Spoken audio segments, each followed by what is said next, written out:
Systematic error. നമുക്കറിയാവുന്ന കാരണങ്ങൾ കൊണ്ട് ഉണ്ടാകുന്ന എററുകളാണ് സിസ്റ്റമാറ്റിക് എറർ. അത് പലതരത്തിലായിരിക്കാം. First one is instrumental error.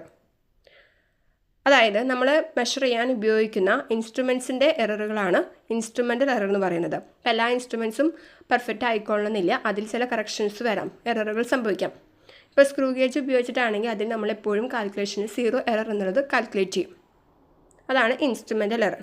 Personal error or observation error. അത് ഒരു എക്സ്പെരിമെൻ്റ് നടത്തുന്ന ഒരു വ്യക്തിയുടെ പെക്യുലാരിറ്റീസ് കൊണ്ടുണ്ടാകുന്ന എററുകളാണ്. അതായത് എക്സ്പെരിമെൻ്റ് നടത്തുമ്പോൾ ആ വ്യക്തിയുടേതായിട്ടുള്ള പ്രത്യേകതകൾ ഉണ്ടായിരിക്കാം.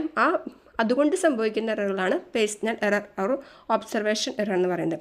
Error due to external causes എന്ന് പറയുന്നത് external conditions, temperature, pressure, electric field, magnetic field, അതുപോലത്തെ എക്സ്റ്റേണൽ കണ്ടീഷൻസിൻ്റെ ചേഞ്ചസ് മൂലം ഉണ്ടാകുന്ന എററുകളാണ് error due to external causes. ഇപ്പം നമ്മളൊരു അയൺ കൊണ്ട് ഉണ്ടാക്കിയിട്ടുള്ള അയൺ മീറ്റർ സ്കെയിൽ എടുത്തു. അതിൻ്റെ ലെങ്ത്ത് എന്ന് പറയുന്നത് ഇപ്പോൾ ഒരു 1 മീറ്റർ സ്കെയിലാണ് അയൺ കൊണ്ട് ഉണ്ടാക്കിയതെന്നുണ്ടെങ്കിൽ സമ്മർ സീസണിലാണെങ്കിൽ അതിൻ്റെ ലെങ്ത്ത് 1 മീറ്ററിനേക്കാളും കൂടുതലായിരിക്കാം. കാരണം അത് എക്സ്പാൻഡ് ചെയ്യും ടെമ്പറേച്ചർ കാരണം. അങ്ങനെ എക്സ്റ്റേണൽ കോഴ്സ് കൊണ്ടുണ്ടാകുന്ന എററും സംഭവിക്കാം. Last one is error due to imperfection. അതായത് നമുക്കിപ്പോൾ ഒരു എക്സ്പെരിമെൻ്റ് നടത്തുമ്പോൾ ഒരുപാട് അറേഞ്ച്മെൻറ്റ്സ് ചെയ്യാനുണ്ടായിരിക്കും. ആ അറേഞ്ച്മെൻറ്റിൽ ഇംപെർഫെക്ഷൻ കാരണം ഉണ്ടാകുന്നതാണ് എറർ ഡ്യൂ ടു ഇംപെർഫെക്ഷൻ എന്ന് പറയുന്നത്.